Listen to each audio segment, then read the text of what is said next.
employee stock option plans, employee stock option plans। तुम्हें कौन सा बिजनेस मैनेजर या कौन सा बिजनेसमैन बहुत पसंद है जो ओनर नहीं है? एक काम करते हैं, लेट्स टॉक अबाउट सुंदर Pichai. Okay, everyone remove your mobile. आज अलाउड है। Everyone remove your mobile, put on the internet and search for सुंदर पिचाईज कॉम्पेंसेशन पैकेज। सुंदर पिचाई कॉम्पेंसेशन पैकेज। सुंदर पिचाई मेरा ऑनलाइन नहीं है।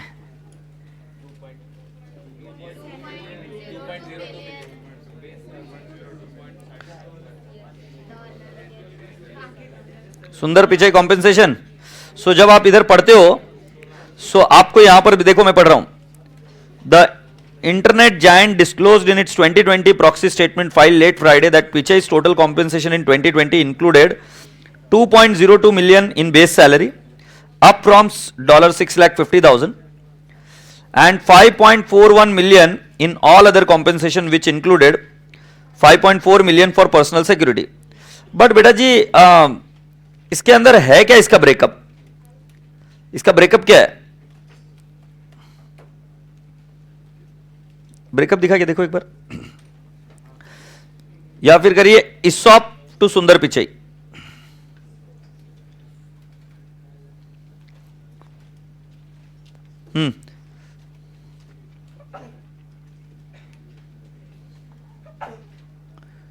अच्छा, इसको कितना 380 मिलियन मिला क्या? ESOP टू सुंदर पिचाई। कर ले यार, क्यों झूठ बोलेंगे, ये कर ले। अच्छा, इंटरनेट नहीं है, गरीब गरीब यहां नहीं आ रहा, ठीक है, अमीर अमीर बाहर। So can I not say ESOP to, ये टेस्ला का ओनर कौन है? Elon Musk.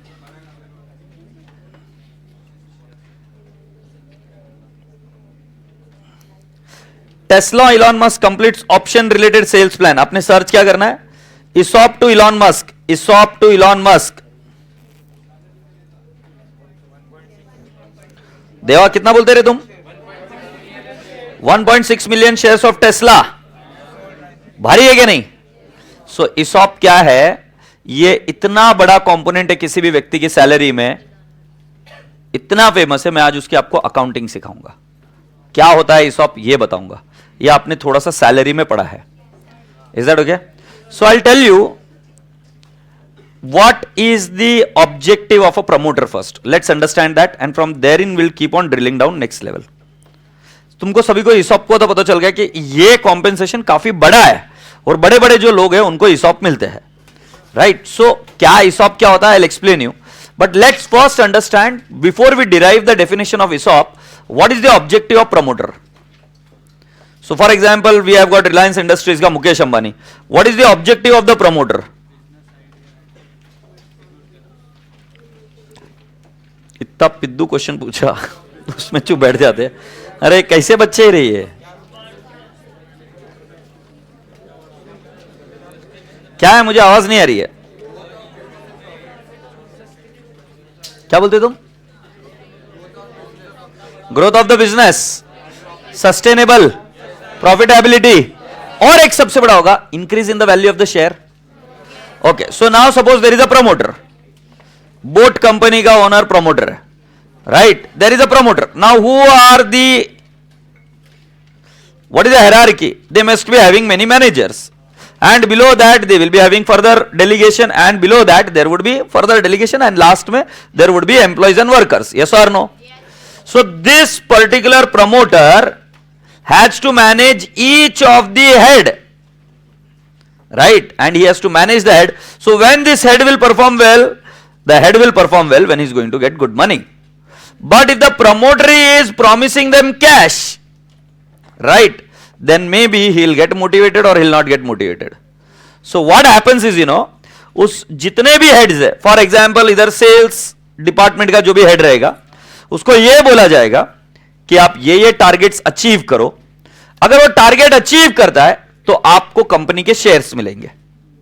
Do you get my point? You achieve so many target and you'll get shares of the company. So now when he gets the shares of the company, he is happy. The reason being, because when the target is achieved, the shares value is also going to surge because the company has performed well. Promoter wants company to do well, but promoter actually doesn't work on the field. Promoter is the person who delegates his work. Now he wants to get the work done. So what he does is, his objective of a promoter, he will sync with the objective of each head. Objective of each head is what? To gain money. Now how do you gain money? Either you give him cash or you tell him you perform so and so. You will get shares. And when you get shares, you can sell it in the market. When you sell it in the market, you can get cash. So it is as simple as that. So if somebody says me, Anand bhai, तुमको Tesla के shares दूं, तो मैं बोलेगा हाँ देना यार. देगा नहीं कोई बात अलग है, but I am just trying. So मैं बोलेगा शेयर्स दे, and when the company is performing well, shares are definitely going to go up. Yes और नो?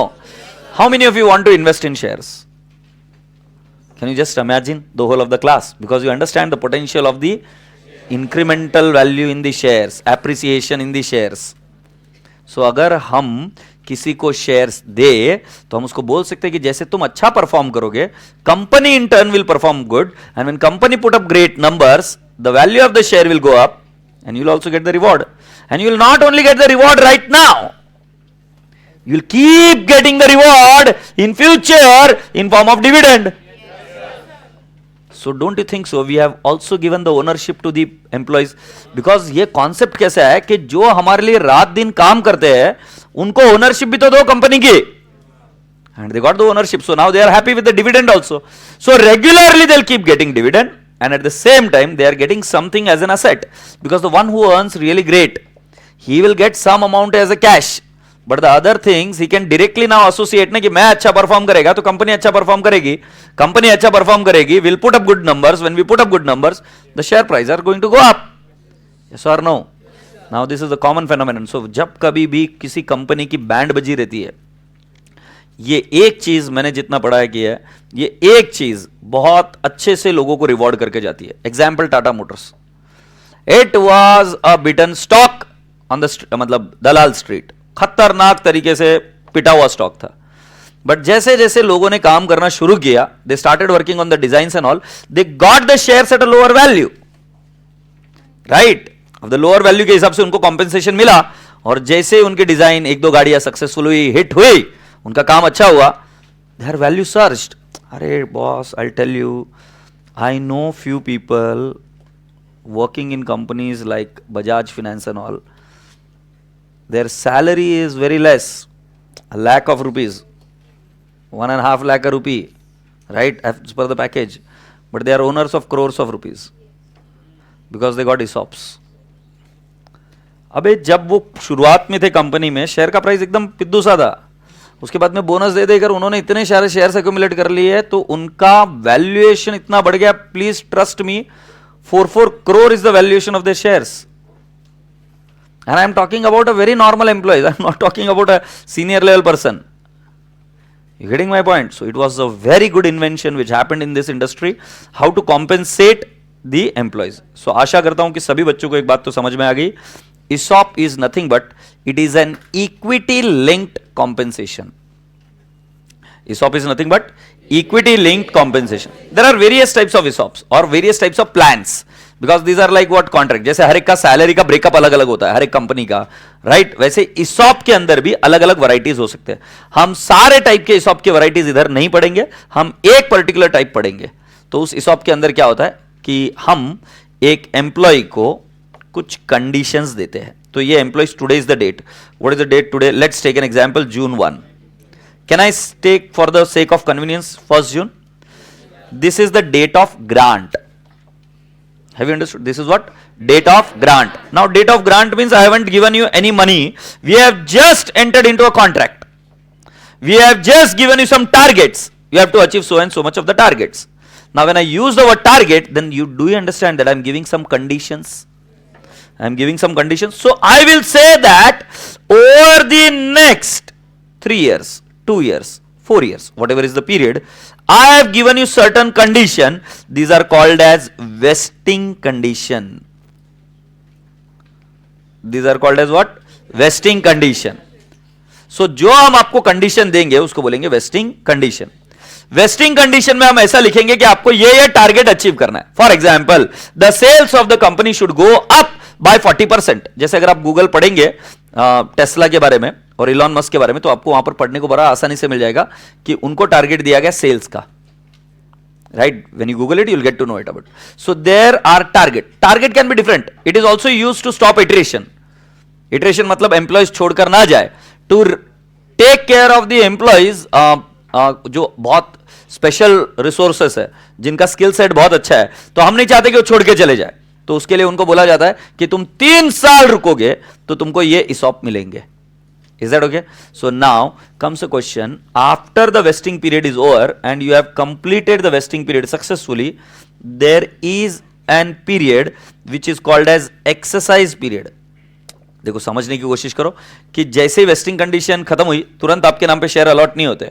आपको एक पीरियड दिया जाता है जिसको हम बोलते हैं exercise period.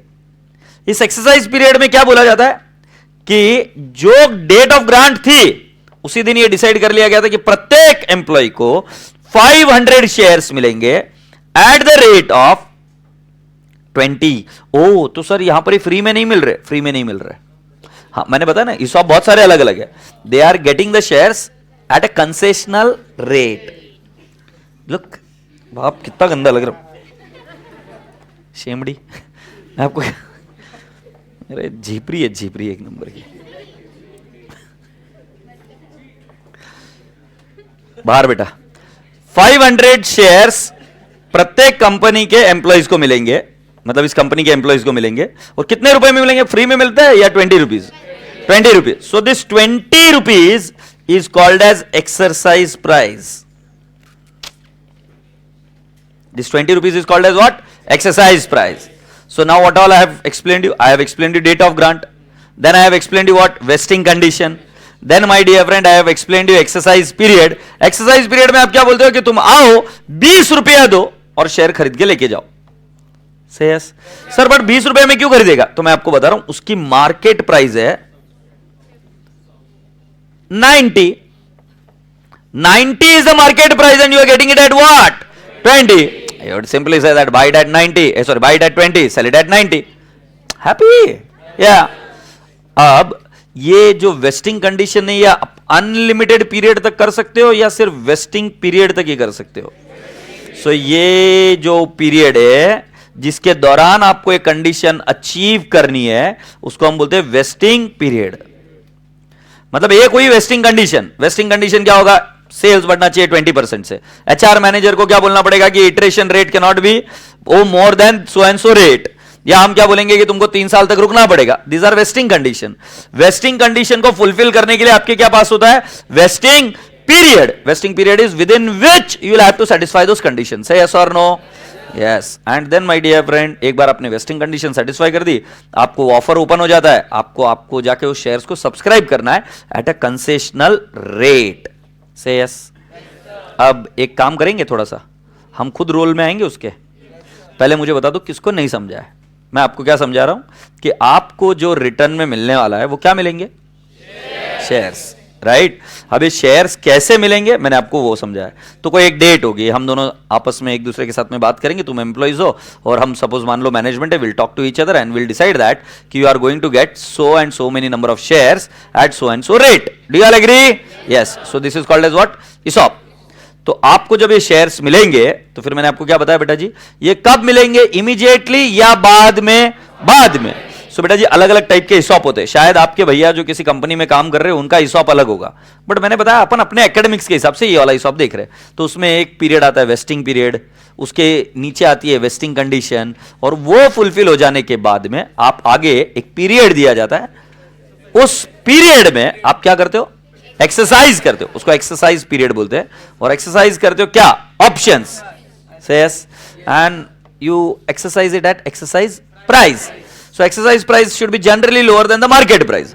So lower than the market price मतलब जिस दिन ग्रांट दिया था उसी दिन बता दिया था कि आपको 20 रुपीज में मिलेगा और अभी शेयर की मार्केट प्राइस है मान लो 80, यस और नो, 80 या 90। मैं तुमको बताऊंगा अभी तुमको क्या करने का है। तुमको वो मैनेजर बनने का है, तुमको वो ईसॉप का गाइडेंस सोर्स बनने का है। तुम ऐसे समझो कि तुम सीईओ हो किसी कंपनी के साथ, तुम कोई एक प्लॉट कर रहे हो कि क्या होता है ईसॉप, सो प्लॉट इट। तुम्हें जो तुम्हारे मन में कंडीशन है वो लिख के दो। तुम समझो मुझे टारगेट दे रहे हो कि सर तुम इतना इतना ऐसा ऐसा करोगे ना तो हम आपको इतने शेयर्स देंगे, मुझे चाहिए वो क्रिएटिविटी चाहिए, right side of the brain use होगा मतलब होगा। तुम मेरा थोड़ा देखो ही मत, या तो इसमें बता दो क्या नहीं समझा है, नहीं तो लाइन ड्रॉ कर कर चालू करो, क्योंकि मैं डेफिनेशन डायरेक्टली नहीं पढ़ाऊंगा जब तक तुम नहीं बताओगे मुझे। हमें करना है, परफेक्ट नहीं करने का, मेरे को मालूम है नहीं होगा परफेक्ट। तू कर, कुछ कर, बस हाथ में पेन ले और कुछ कर। अभी कोई बाहर नहीं जाएगा। कौन बाहर गया? कोई बाहर नहीं जाएगा, अभी इधर ही बैठे रहेंगे। सुसु आई है तो दबा के रखोगे थोड़ी देर, कोई नहीं जा रहा है, ये डिस्कस होने के बाद में जाओगे, अभी कोई नहीं भाग रहा है ना, लाइक साले। Shah, yes beta, we have taken care of it, don't worry, already the process is being initiated, SPC channel was hacked and the process is initiated। हाँ मुझे समझाओ क्या हुआ। इधर आ गया मैसेज स्वप्निल भाई का, क्या बोलकर।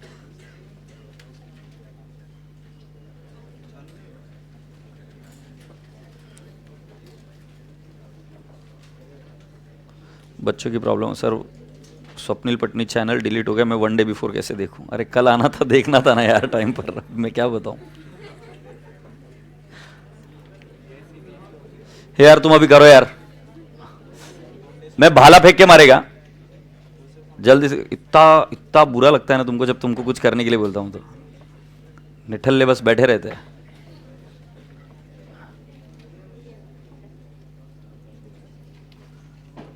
जिंदगी में कुछ तो प्लान करते होंगे ना खुद का, करो जल्दी से। जो कंडीशन डालना है डाल मेरे ऊपर। यार आज पानी नहीं रखा क्या रे कृष्णा? छोरी मैं बोल रहा हूं बातें मत करा, भाला डालेगा मैं इधर से।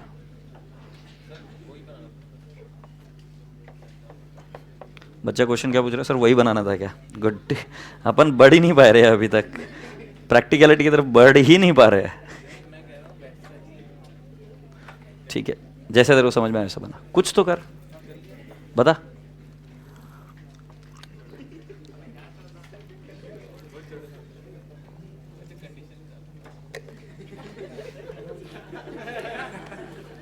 चलो अभी पूछ लेता हूं, कितने बच्चों ने कुछ लिखा है? अब मुझे बताओ क्या क्या लिखा है। तुम मुझे क्या कंडीशन डाल रहे हो? हाथ ऊपर करके बताओ, रैंडमली। हाँ बता क्या कंडीशन है? हाँ, if you complete the syllabus before 31st August, you will get so and so. Now this is the vesting condition. अच्छा क्या देगी? What you are gonna give me if I complete the syllabus before 31st August? Chocolate. ये भारी था। So boys and girls, हाँ बेटा बोल।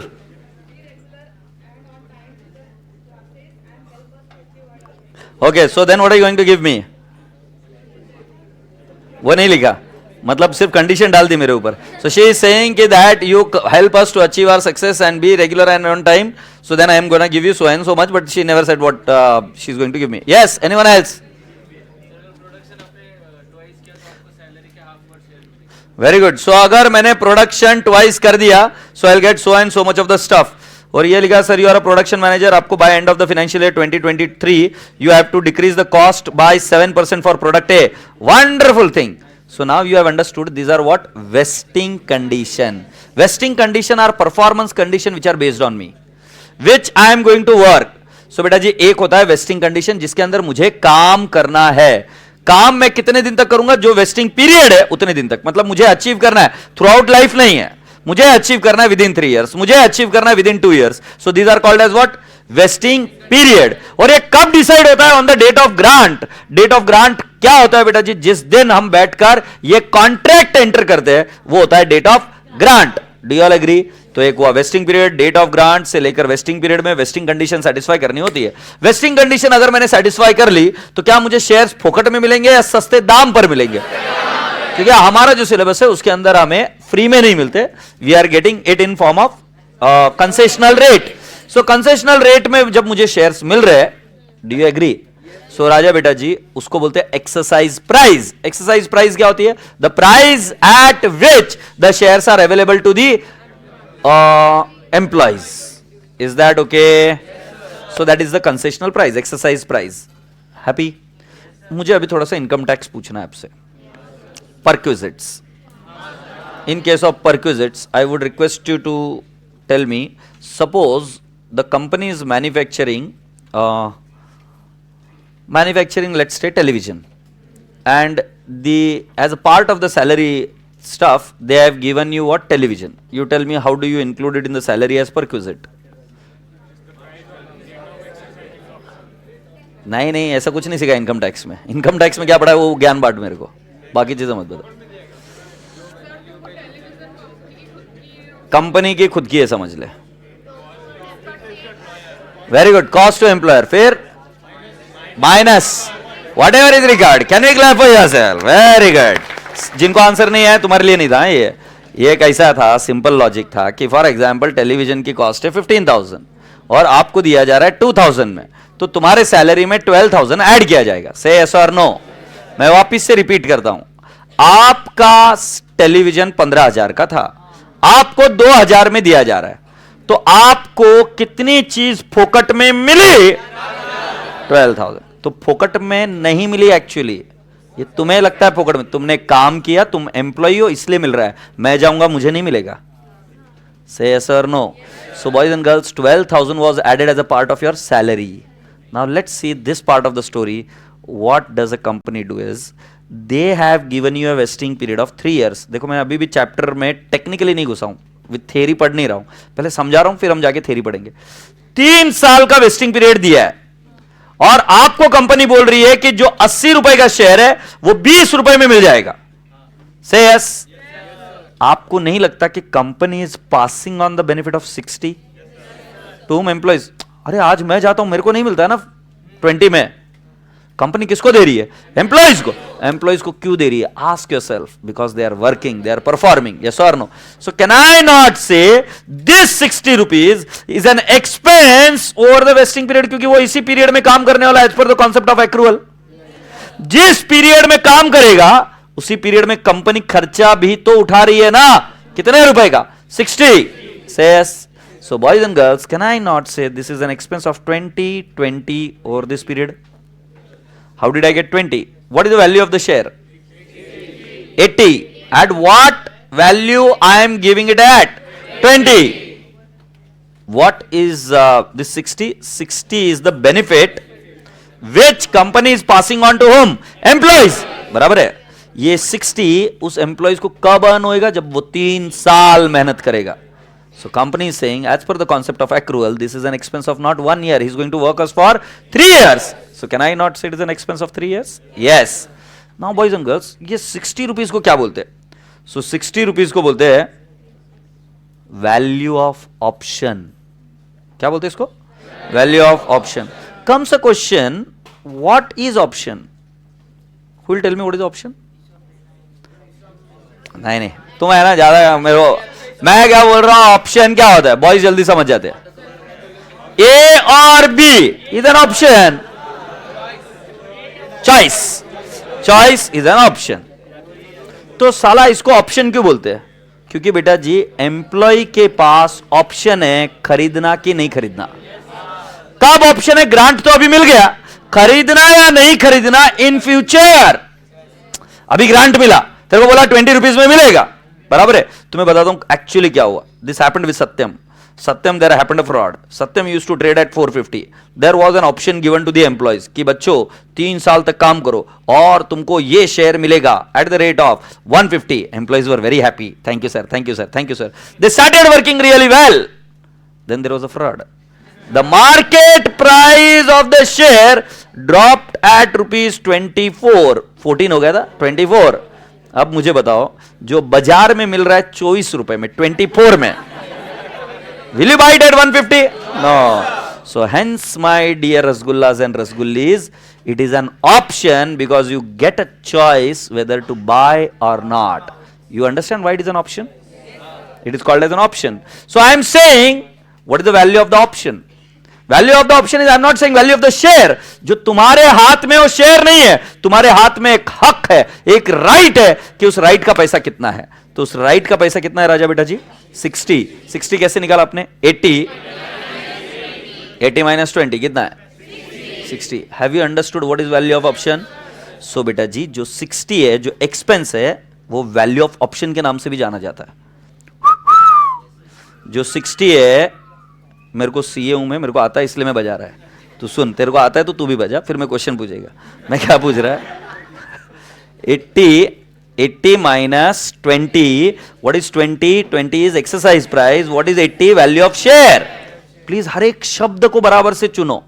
80 is value of share. 80 is what? Value of share. Share का वैल्यू बाजार में 80 रुपए में मिल रहा है। 20 is exercise price. Sir, 80 minus 20 is expense for the company, but this expense is called as what? Value of option. तो इसके बाद से हर एक बार बच्चा जब भी मैं बोलूंगा ना वैल्यू ऑफ ऑप्शन, तो वो शेयर के साथ कंपेयर नहीं करेगा, वो किसके साथ कंपेयर करेगा? कंपनी का खर्चा कितना है। Say yes. Now let me ask you, my dear Rasgullas and Rasgullis, how many of you understand? Let me see. देखते कितने बच्चों को समझ में आता है। मेरा शेयर का वैल्यू है 80, फेस वैल्यू है 10। से यस। सो बेटा जी मुझे बताओ सिक्योरिटीज प्रीमियम में कितना जाएगा? You have been amazing so far. 70। Happy? Now I am asking you, ये शेयर का value 80 is divided into 2 part. 20 is exercise price, oh, and 60 is value of option. अगर आपने शब्दों का चयन सही से नहीं किया, सिक्योरिटीज प्रीमियम में मिस्टेक होगी। एग्जामिनर क्वेश्चन इसमें टफ पूछ ही नहीं सकता। वो अगर वैल्यू ऑफ ऑप्शन लिखता है और तू उसको पढ़ता नहीं है सही से, और तू पढ़ता है कि वो वैल्यू ऑफ शेयर है, आंसर रॉन्ग आएगा, क्योंकि तेरा सिक्योरिटीज प्रीमियम गलत आएगा। शेयर की value is a breakup of exercise price and value of option taken together. Value of option is expense, but share का प्राइस क्या है? तो आपको इस 80 रुपीज के शेयर के लिए उसका काम मिल रहा है और दाम भी मिल रहा है। दाम कितना मिला? 20 रुपए, और उसका काम कितने का मिला? 60 रुपीज। सो शेयर का वैल्यू तो 80 है ना सर। और जब आप अकाउंटिंग करोगे तब आपका securities premium still going to be 70 only. Say yes, have you all understood? तो कौन से शब्दों को ध्यान से पढ़ोगे? Value of option, value of share and exercise price. कई सारे बच्चे वैल्यू ऑफ ऑप्शन को ही वैल्यू ऑफ शेयर समझने लगते हैं। Value of option actually expense होता है। से यस। अच्छा, उसके अंदर और भी थोड़ी सी कॉम्प्लेक्शंस है, कॉम्प्लिकेटेड चीजें हैं, which I talk about it as and when we proceed ahead. So एक बार वापस से समझ लेते हैं। एक विजुअलाइज करो, एक क्या होता है? हाँ बिल्कुल सही, डेट ऑफ ग्रांट होता है। फिर इतना वेस्टिंग पीरियड। वेस्टिंग पीरियड के अंदर क्या करना होता है? हाँ, वेस्टिंग कंडीशन होती है, गोटा नहीं खेलनी होती। वेस्टिंग पीरियड होता है। वेस्टिंग पीरियड में क्या होता है? Wasting condition. अच्छा, कंडीशन फुलफिल हो गई तो आप शेयर्स एक्सरसाइज कर सकते हो, इसीलिए शब्द क्या यूज किया? ऑप्शन। कर सकते हो, राइट? It's not mandatory. तो आप चाहो तो खरीद लेना, चाहे मत खरीदना। अगर खरीदते हो, एक्सरसाइज करते हो, सो आपका शेयर का वैल्यू कैसे बनेगा? Exercise price plus value of option. Oh, value of share. Say yes.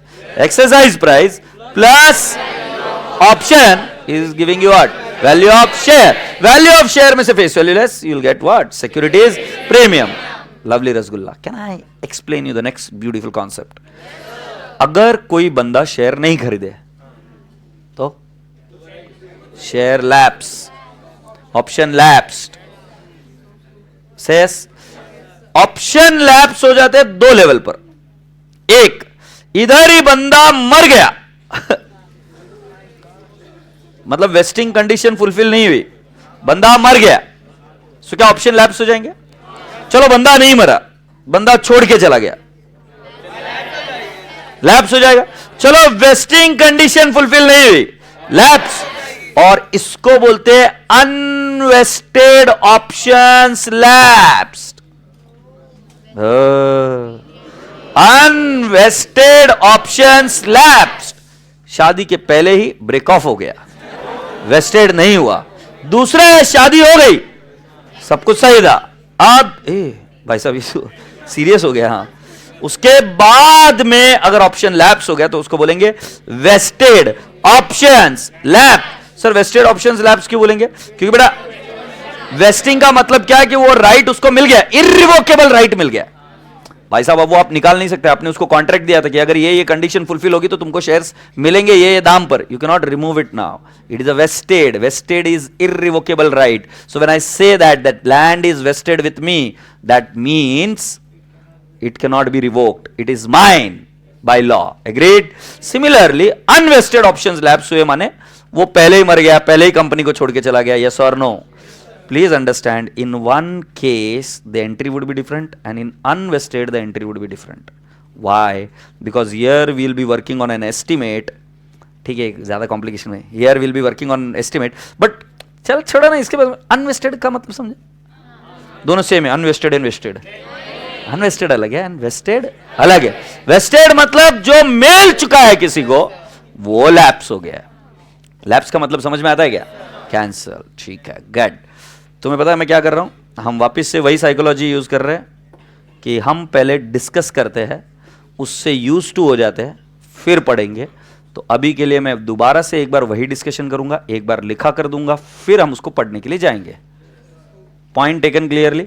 उसके बावजूद भी कुछ टर्म्स आपको नए मिलेंगे, डरना नहीं है, टर्म्स इजी है एकदम। चलो बताओ क्या करना है, वो याद ही नहीं। हाँ, डेट ऑफ ग्रांट। अबे झंडू बाम बैठे मत रे, नहीं तो है ना कंट्रोल कंट्रोल कंट्रोल। हाँ है, बात करो भैया। पहला क्या होता है?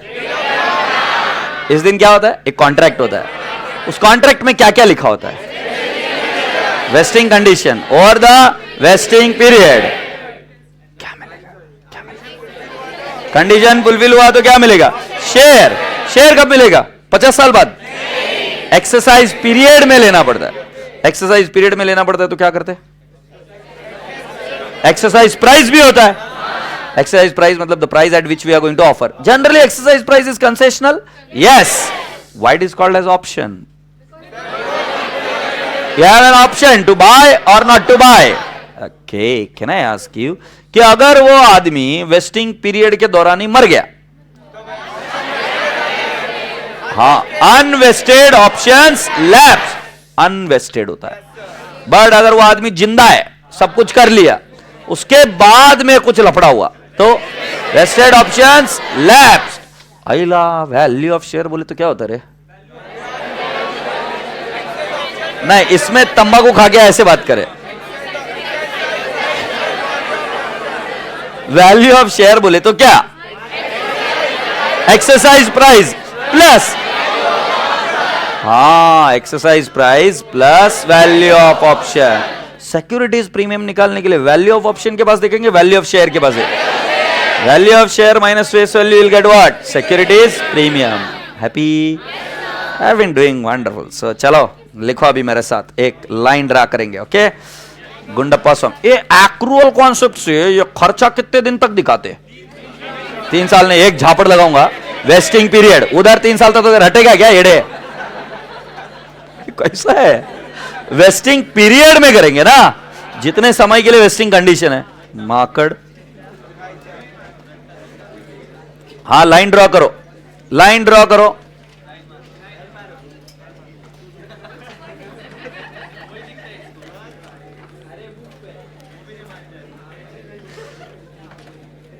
Date of grant, date of grant के दिन कुछ कॉन्ट्रैक्ट होता है, उस दिन आपको ग्रांट मिलता है, कुछ कॉन्ट्रैक्ट होता है।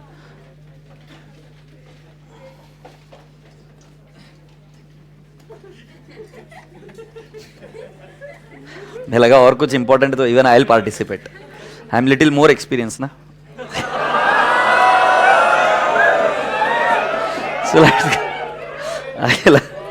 Date of grant, date of grant, अबे लिख ले रे, date of grant. So I tell you यार,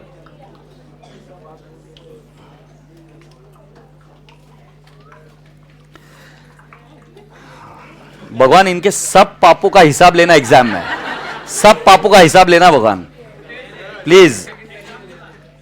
एग्जाम के बाद तो ठीक है, फिर तो पढ़ाई करने के बाद लेगा, गुड। बट पूरा ये जो शेडेड पोर्शन है इसको बोलूंगा vesting period.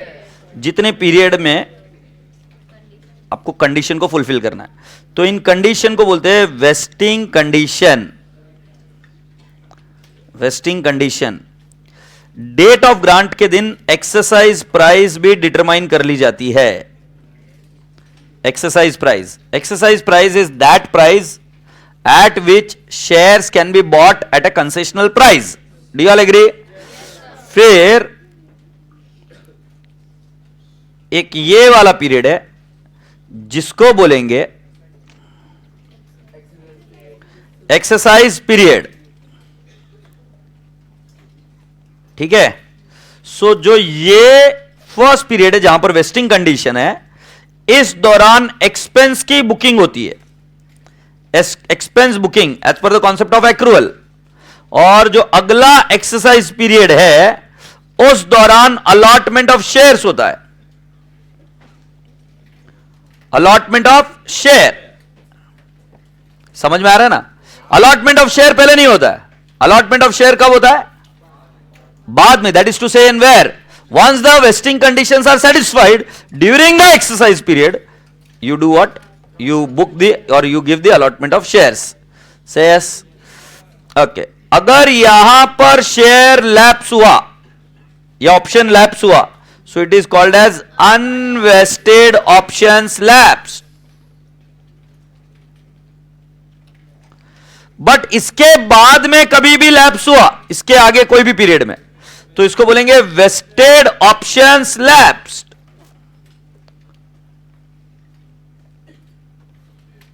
vested options lapsed.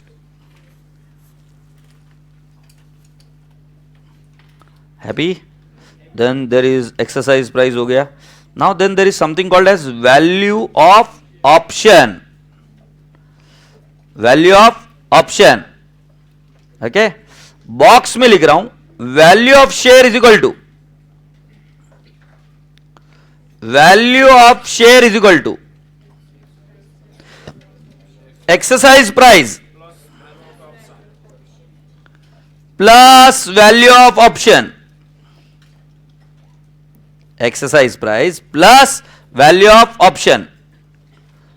पूछो एक बात, सिक्योरिटीज प्रीमियम डिसाइड करने के लिए सिक्योरिटीज प्रीमियम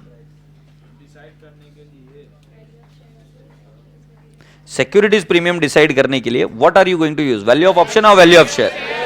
सो मैं लिखूंगा ये वैल्यू ऑफ शेयर यूज करने का फॉर डिसाइडिंग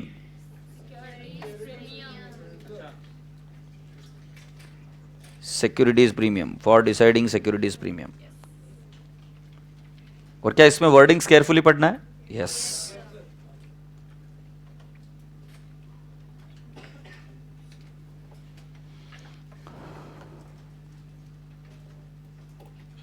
और कोई टर्म छूटा? वैल्यू ऑफ ऑप्शन आ गया, वैल्यू ऑफ शेयर आ गया, एक्सरसाइज प्राइस आ गया, एक्सरसाइज पीरियड आ गया, vested, unvested, vesting condition, vesting period, exercise price. ठीक है, आई थिंक मेजॉरिटी आ गया और अलॉटमेंट कब होगा ये भी आ गया। Now are we ready to read the theory? Okay, here we go and read some part of the theory. हाँ बेटू, कौन सा यूनिट है रे? यूनिट 1 है कि कौन सा है? यूनिट 3। यूनिट 3 है, यूनिट 3 है। चल झूठे,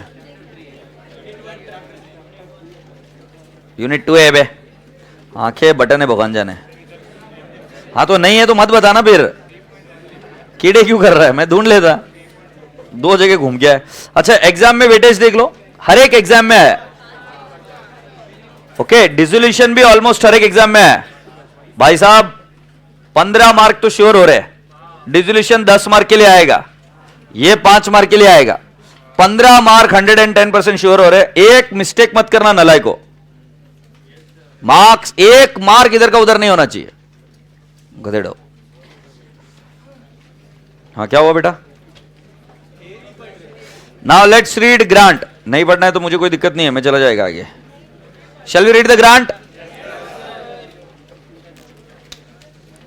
Grant of the option means giving an option to the employees to subscribe to the shares of the companies. I repeat the word, it is an option. Option means choice. You want to take it, you take it. You don't want to take it, don't take it. We are giving you the choice at concessional rate, you can buy it. You can take the decision in future. It is just like a discount coupon which you get in the mall when you do a shopping. तो उसके अंदर तुम्हारे पास option होता है, shopping करना है तो करना, नहीं करना है तो छोड़ देना, वो लैप्स हो जाएगा. वेस्टिंग, वेस्टिंग ये होता है कि जिनको कंडीशंस को सेटिस्फाई करने के बाद, it is the process in which once you satisfy the vesting condition, you will get irrevocable right to subscribe the shares at the exercise price. समझे क्या? Irrevocable right, that is vesting. So let's see it. Vesting means the process by which the employee gets right to apply for and issue and be issued shares of the company under the options granted to him. Till the vesting takes place, the employees do not have right to apply for the company's shares. Yes or no? Let's go on. What is the vesting period? It means the period during which vesting of the options granted to an employee takes place. The SEBI guidelines provide that vesting period shall not be less than 1 year from the date of grant of option, but understand SEBI guidelines are only applicable to listed companies, so we are not bothered about that. Okay, you don't have to consider. Exercise period, ये वो period होता है after the vesting condition और wasting period is done, उसके बाद में exercise period शुरू होता है. अबे हाँ नहीं. सो बेटा जी हम क्या करेंगे? It means the time period after wasting within which the employee should exercise his rights to apply for the shares, otherwise the vested options would lapse. The period starts from the date of vesting of the option. मतलब wasting condition fulfil कर दी तो उसके बाद में वो period शुरू होता है. एक्सरसाइज करना मतलब क्या? फ्री में नहीं मिलते ये शेयर्स. ये शेयर्स कैसे मिलते हैं? क्या बोले तो? Okay, it means making an application to the company by employee together with requisite amount, that is called as exercise price, for issue of shares against the options already vested. Happy? All right, let's talk something now, क्योंकि अब ज्यादा पढ़ाऊंगा तो थोड़ा सा tension हो जाएगा. हैं किसके बारे में? Today I'll talk about your relationship with your parents. The most neglected person in your life. See, I'll tell you. I've seen both the phases, and that's the reason I'm telling you. And I was one of you people. The most appreciated और जिसका सबसे ज्यादा ध्यान रखा जाता है वो होते हैं बच्चे. माँ बाप बच्चों का ध्यान रखते हैं.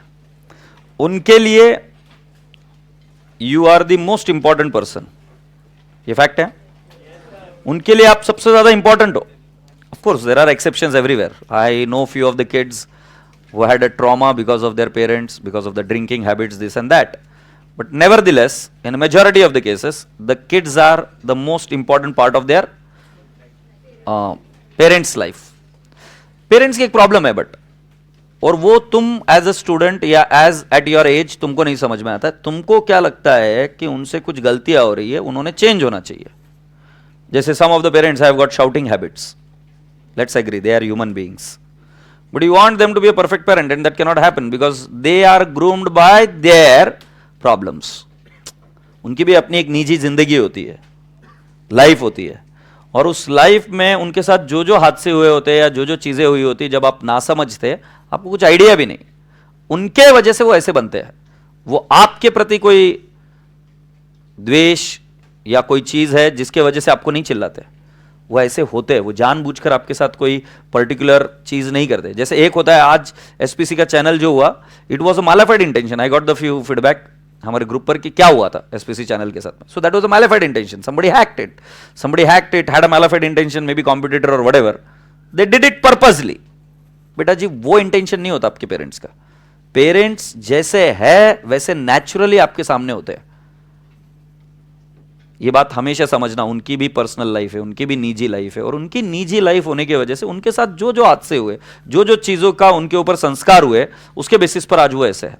आज जैसे मैं मेरे घर में बहुत अलग हूं, in comparison to the other people who are there at my family or other siblings or other kids at my family, because मेरे ऊपर जो संस्कार हुए वो अलग थे, जिन लोगों से मेरी मुलाकात हुई, जिन जिन लोगों के साथ मैं उठा बैठा वो अलग थे और पेरेंट्स अलग थे। तो तुमको ऐसे कई बार देखने को मिलेगा, specially I tell you, Swapnil sir के पापा को या कभी मेरे मॉम डैड को तुम देखोगे, यू विल सी यार कि ये कुछ भी शो ऑफ नहीं करते। आई मीन सादे कपड़े पहनेंगे, माई पापा विल वेयर नॉर्मल क्लोथ्स, उनको हम खरीदते हैं तो भी बोलते कि नहीं हाँ पैसा खर्च हो जाएगा, he'll still walk rather than taking a rickshaw। तुम अगर सोचते रहेंगे ना कि पैसे से मैं उनको चेंज कर दूंगा, गलत है। उनके लिए, उनके ऊपर जो संस्कार हुए, उनके ऊपर जो सारे सोशल कंडीशनिंग हुई, उसके हिसाब से वो है।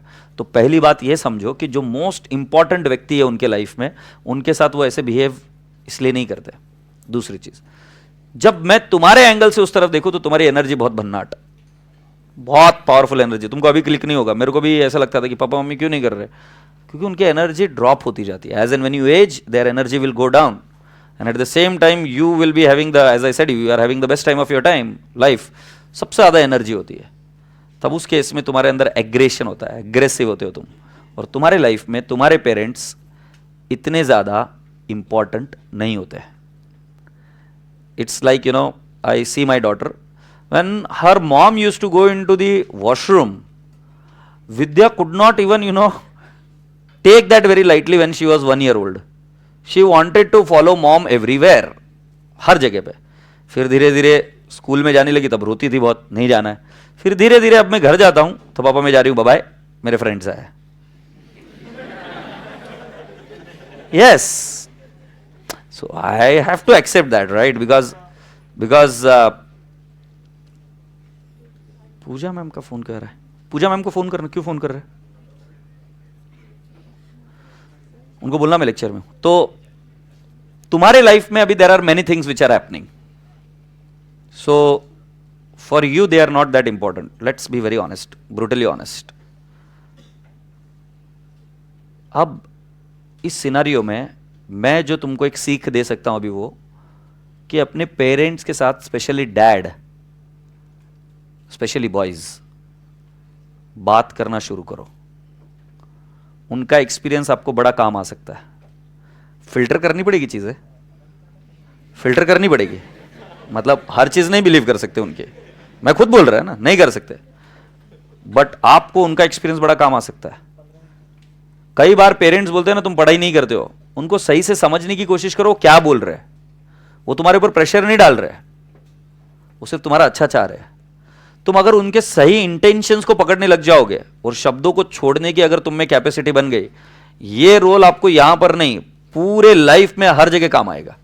मुझे पता है तुम्हारी चिड़चिड़ क्या होती है, मां हर बार क्यों बोलती रहती है तू, राइट? तुम्हारा ये भी प्रॉब्लम होता है, पापा मेरे को स्ट्रेस आ रहा है, I can't talk to him, मेरे को डर लगता है। बाप ऐसा व्यक्ति है कि अगर उसके बच्चों को तकलीफ हो गई ना, और तुम अगर उसको नहीं बोलोगे तो उसको उससे ज्यादा तकलीफ होगी। जिसने आपको अभी तक प्रोटेक्ट कर कर यहां तक लेकर आया, उस आदमी को मुझे पता नहीं चलता है कि I am so scared for my life. Sometimes the kids when they are landing up into some problem, they don't want to talk to dad. क्यों नहीं बात करना है पता है क्या? क्योंकि उनको डर लगता है कि पापा चिल्लाएंगे। अबे चिल्लाएंगे तो क्या है, बट निकालने वाला व्यक्ति वही है, उस प्रॉब्लम में से निकालने वाला व्यक्ति आपको वही है। So I would just tell you that develop a healthy, and I tell you, ये तुम्हारी लास्ट या लास्ट सेकंड जनरेशन होगी जो इंडिया में इस प्रकार की इंसेंटिव को या इस प्रकार का प्रिविलेज ट्रीटमेंट को एंजॉय करेंगे। एक पॉइंट आएगा सर, उसके बाद में माँ बाप अलग रहेंगे और बच्चे अलग रहेंगे, क्योंकि ऑलरेडी हो रहा है। ये जो जॉइंट संस्कार या जो हम पेरेंट्स के साथ रह सकते हैं, ये एक्चुअली बहुत बड़ा आपके ऊपर आशीर्वाद है। अब्रॉड ऐसा नहीं होता, western countries it doesn't happen like that. तुम्हारे पास एक बहुत बड़ी बड़ी क्या कहते हैं उसको, बहुत बड़ा ये आशीर्वाद है। आपको बताऊं कि थोड़ा सा कम्युनिकेशन इंप्रूव करना, बट वो उनकी आदत नहीं जाएगी, मैं आपको अभी बता रहा हूं। और वो आदत क्यों नहीं जाएगी? क्योंकि उनके पीछे उनके साथ जो चीजें हुई है वो रिस्पॉन्सिबल है। वो आपके प्रति कोई द्वेष रखकर या घृणा रखकर काम नहीं कर रहे, या उनको ऐसा नहीं कि वो आपके ऊपर भरोसा नहीं करते। अरे कितने पेरेंट्स से बात करी मैंने, कितने पेरेंट्स से क्या क्या आकर बोलते हैं मेरे को, कितनी बार रोए मेरे सामने, वो बयां नहीं कर सकता, बट मैं आपको इतना बता रहा हूं कि वो एक लिंक बनाए रखना। तो तुम्हारे एंड पर ज्यादा गलतियां होगी, उनके एंड पर गलतियां कम होगी। ये बात हमेशा ध्यान में रखना, क्योंकि तुम्हारे लाइफ में उनसे ज्यादा इंपॉर्टेंट लोग हैं। उन्होंने अपने फ्रेंड्स को, जैसे my wife sacrificed her whole career for daughter.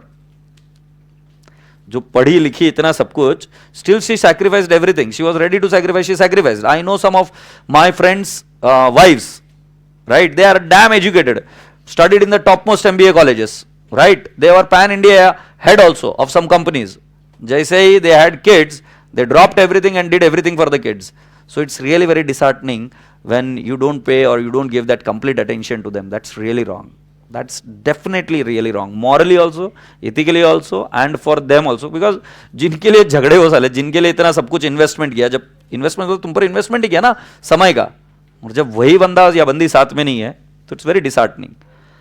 Now I tell you the second thing, और ये बहुत इंपॉर्टेंट है. मैं थोड़ा सा इन चीजों में मानता हूं, इसलिए तुम जैसे भी हो, तुम्हारे अंदर उनके अंश है. तुम्हारे जेनेटिक प्रॉब्लम, तुम्हारे थिंकिंग, ये कहीं ना कहीं वहां से इन्फ्लुएंस होकर आए हैं. ठीक है ना? कुछ भी हो जाए, उनका डिसरिस्पेक्ट मत करना. It is going to create a problem for you. ये मैं बड़े कॉन्फिडेंट के साथ बोल रहा हूं, बड़े कॉन्फिडेंस के साथ बोल रहा हूं. तुम पेरेंट्स का डिसरिस्पेक्ट करोगे, देखो उनकी बात नहीं मानना इज नॉट अ डिसरिस्पेक्ट. मैंने भी नहीं मानी, गौतम बुद्ध मैंने भी नहीं मानी. गौतम बुद्ध की मम्मा बोलती थी कि नहीं बेटा तू ये मत कर, राइट? गौतम बुद्ध का नाम क्या था पहले? Siddharth. So even Siddharth never accepted what mom said. मैं वो नहीं बोल रहा हूं कि बात मानो, तुम्हारा जो तुम्हारा विजन है, जो तुम्हारे ड्रीम्स है, उनको अचीव करो, उसमें मैं नहीं मना कर रहा.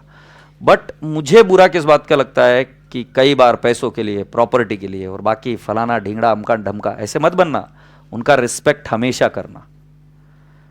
अदरवाइज थोड़ा सा कर्मा के बारे में पढ़ना, थोड़ा सा और डिटेल में जाना, और ये तो अब साइंटिस्ट भी बोलने लग गए, तुम तुम्हारे जीवन में सक्सेसफुल और हैप्पी कभी नहीं हो पाओगे. एक धर्म में नहीं, हर एक धर्म में माता पिता के प्रति आदर रखना बहुत ज्यादा जरूरी और समझाया गया है. इसको साइंटिफिकली बहुत सारे एंगल से प्रूव किया जा सकता है. बट आपके अंदर तुम ऐसा बोल ही नहीं सकते हो मेरे माँ बाप नहीं है. मतलब क्या? सत्य यही है कि वो तुम्हारे माँ बाप है. सत्य यही है कि तुम्हारे पास उनके जितने भी प्रॉब्लम, जितने भी संस्कार है, सब आए हैं. You would not have survived had you not been there with them. और जब मैं माता पिता बोल रहा हूं, so I am talking about both mother figure and father figure. So those who don't have parents, but there would be somebody who has taken care of you. So हमेशा इस चीज का ध्यान में रखना कि उनका रिस्पेक्ट किसी हालत में तोड़ना मत. तो हो सके, मुझे पता है यंग हो, तुम उल्टी सिल्टी बातें करते हो सके तब तक कम करो, इंप्रूव करो. निकाल तो नहीं सकता ना यार, क्योंकि तुम्हारी उम्र में भी तुम भी एग्रेसिव हो, तुम्हारे भी अभी क्या है वो जोश है तुम में. बट ठीक है, जितना हो सके उतना प्रेम से रहो, इतना ही बोल सकता हूँ. डिसरिस्पेक्ट मत करो, मैं आपको इतना बता सकता हूँ. तुम्हारे माँ बाप क्या पढ़े लिखे, कितना पैसा है, उससे कोई लेना देना नहीं है. वो तुम्हारे माँ बाप है, ये मोर देन सफिशिएंट है. और तुम कुछ भी कर लो, मैं बोल रहा हूँ लिटरली कुछ भी कर लो, तुम्हारी औकात के परे है कि तुम उनका थोड़ा सा भी जो आपके ऊपर किया है ना कर्म उन्होंने, वो थोड़ा सा भी उतार दो. ये तुम्हारे औकात के बाहर है. तो बस कम से कम इतना तो करो, प्रेम से बात करो. And this is something which is the most taken for granted kind of stuff, the most misused stuff in this world. Don't do that. Be very polite with them. मैं ये नहीं बोला कि उनकी बात मानो, but be very very polite with them. Is that okay? If you feel like crying, it's okay, don't worry. मेरे को पता है, मैं भी ऐसा ही था. Even I was the same बेटा. I used to back answer my mom बहुत सारा. मुझे जब चीज़ें समझ में आई ना, तो वो चीज़ें मैं आपको साथ शेयर कर रहा हूँ. Don't feel anything bad, don't have guilt कि मैंने ऐसे बात करी वैसे बात करी, कुछ नहीं. तुम्हारी समझ के परे था. इसलिए आज जब तुम सेंसिटिव हो रहे हो या तुमको फील हो रहा है, it itself shows that you know कि भाई साहब जो किया वो गलती का एहसास हो गया, बस बात खत्म. गलती वहां पे खत्म होने के पूरे चांसेस है. Now don't do it. खत्म हो गई बात. चले भी आगे. आई am so sorry. Let's go on. मुझे पता नहीं क्यों बाबा बन जाता हूं मैं, but let's go ahead and talk about the ESOP. Now write down the heading journal entries.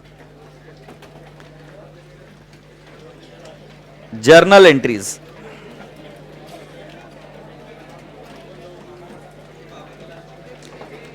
Let's write down journal entries.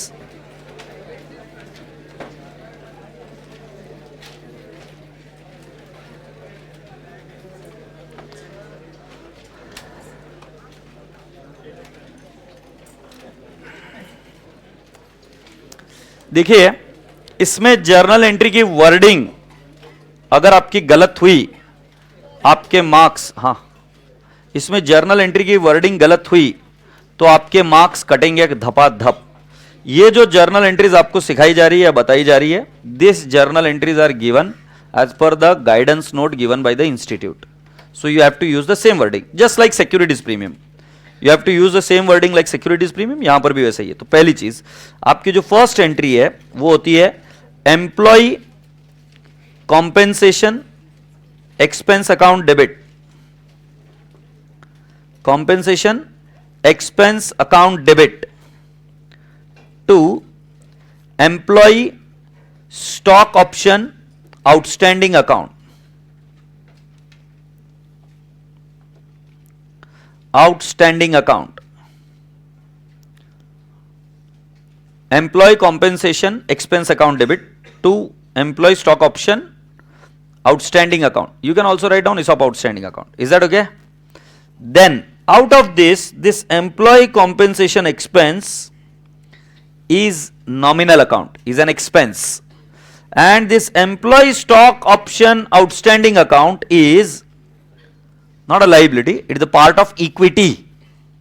It is the part of equity. But आप इसको लाइबिलिटी के एंगल से समझेंगे तो जल्दी समझ में आएगा. सो एक बैलेंस शीट आइटम है, ऐसा बोल सकता हूं, और एक P and L account item है. So one item will hit my P and L account every year and one item is going to go and sit in the balance sheet liability side, that is on the equity portion. It is not a part of current or non-current liability. It is a part of equity shareholders fund.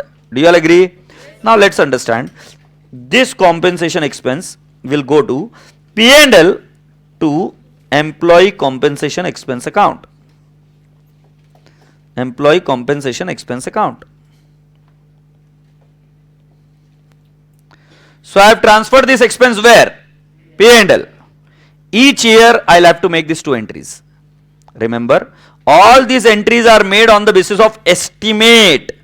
इसके लिए कोई source document नहीं है तुम्हारे पास, कोई invoice वगैरह कुछ नहीं, ये एस्टिमेट है, ये कैलकुलेशन के बेसिस पर सारा वर्किंग होता है. सो ध्यान रहे, ये एस्टिमेट है. और जब कभी भी एस्टिमेट चेंज होता है, जब कभी भी एस्टिमेट चेंज होता है, उसका इफेक्ट प्रोस्पेक्टिव होता है. ये हमने सीखा था फाउंडेशन में भी. तो फॉर एग्जाम्पल मैंने 100 एम्प्लॉइज के हिसाब से एक्सपेंस बुक करना शुरू किया 3 साल तक, बट जब मैं दूसरे साल पहुंचा तो उन 100 एम्प्लॉइज में से 10 एम्प्लॉइज छोड़कर चले गए. मेरा एक्सपेंस का अमाउंट चेंज हो जाएगा, और जो चेंज हो जाएगा वो रिट्रोस्पेक्टिव इफेक्ट नहीं दे रहा है कि पहले 100 के हिसाब से बुकिंग ज्यादा कर दिया था. नहीं, अब जितना जरूरत है उतना ही बुक करिए. You getting my point? You can not give retrospective effect, you have to give prospective effect. So ये एस्टिमेट है, बस इतना ध्यान में रखना, बाकी मैं संभाल लूंगा, क्योंकि तुम लॉजिकली जा रहे हो उसमें कि एस्टिमेट का इफेक्ट प्रोस्पेक्टिव होता है. तो तुम्हारे दिमाग में क्वेश्चन आएंगे ना कि सर मैं पीछे से जाके क्यों नहीं कर रहा हूं चेंजेस, क्योंकि पहले 100 एम्प्लॉइज थे, आपने 100 एम्प्लॉइज के बेसिस पर एक्सपेंस बुक किया, स्वीकार है. बट अब 100 एम्प्लॉइज है क्या? नहीं है, अब 90 है, तो 90 के हिसाब से करना है. तो बेटा जी ये इफेक्ट प्रोस्पेक्टिव देना पड़ेगा, पीछे जो भी एंट्री की उसको हाथ नहीं लगाया जाएगा. Point taken up. This is an estimate. How to do it I will explain you.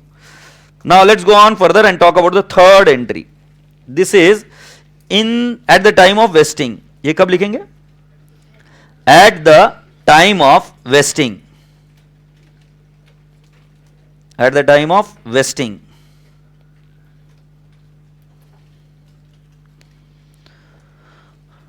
At the time of vesting की जो मैं एंट्री बता रहा हूं जरा ध्यान से सुनना. वेस्टिंग माने क्या? हम उनको शेयर्स अलॉट कर रहे हैं. तो शेयर्स अलॉट करने की सिंपल एंट्री है कैश अकाउंट डेबिट. एकदम अगर शॉर्टकट में बताऊं, cash account debit to equity share capital to securities premium. कोई लिखेगा नहीं, पहले देखेगा, मैं एंट्री को डिराइव कर कर आपको बता रहा हूं. So I will say cash account debit, बिल्कुल सही है, to equity share capital face value to securities premium balance amount. अगर आपको ये दो चीजें समझ में आ रही है, this is called as value of share. But बेटा जी अगर मान लो शेयर पूरा कैश में दिया ही नहीं है, शेयर्स के पैसे हमें दो तरीके से मिले, थोड़ा सा कैश और थोड़ा सा उसका काम. याद आ रहा है, एम्प्लॉई इसके पैसे देता है वैल्यू ऑफ शेयर के, बट थोड़ा सा दाम में थोड़ा सा काम में. तो जब मैंने बोला दाम तो वो आया कैश, और इधर आएगा ESOP outstanding account. Sir ESOP outstanding account क्या? तुम्हें याद है एक आइटम बैलेंस शीट आइटम था, हर साल अपने एक्सपेंस बुक कर कर एक बैलेंस शीट आइटम क्रिएट किया, यस और नो? तो ऐसे वो बैलेंस शीट आइटम बढ़ते गया, क्योंकि 3 साल तक मैंने इसॉप आउटस्टैंडिंग में अमाउंट डाली। जैसे फॉर एग्जांपल फर्स्ट ईयर का मेरा लाइबिलिटी, फॉर एग्जांपल डिबेंचर का लाइबिलिटी 1 लाख, फिर 2 लाख, फिर 3 लाख। अब मेरे बुक्स में लाइबिलिटी कितने की बैठी है? 3 लाख। सो मैं क्या कर रहा हूं, तो जितने भी 3 साल का खर्चा था वो मैंने कहां एक्यूमुलेट करके रखा है? ESOP outstanding. अब मैं बोल रहा हूं कि भाई साहब थोड़ा सा दाम, थोड़ा सा काम, ये काम था, यस और नो? ये दाम था। सो दाम प्लस काम is also equal to what? Value of share. और इसकी एंट्री इस तरीके से हुई। एग्रीड? सो बेटा please look at the derivation of the entry. What are you doing? You said I will receive cash which is nothing but exercise price. Agreed? ESOP outstanding account, nothing but value of option, and value of option plus exercise price is equal to value of share, to equity share capital which is nothing but face value, and to securities premium. You can say balancing figure, और generally balancing figure ही होगा, securities premium का figure नहीं बताएंगे। समझे क्या? Yes, sir. लिख लियो।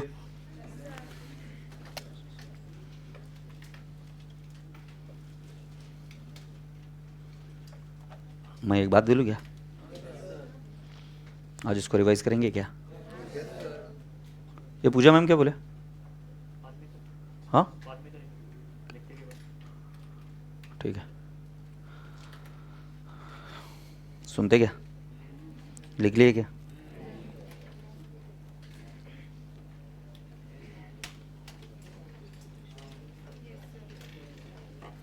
Okay,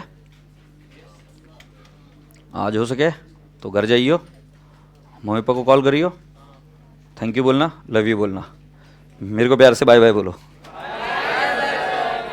bye bye, take care, God bless you, bye bye. लिख लो।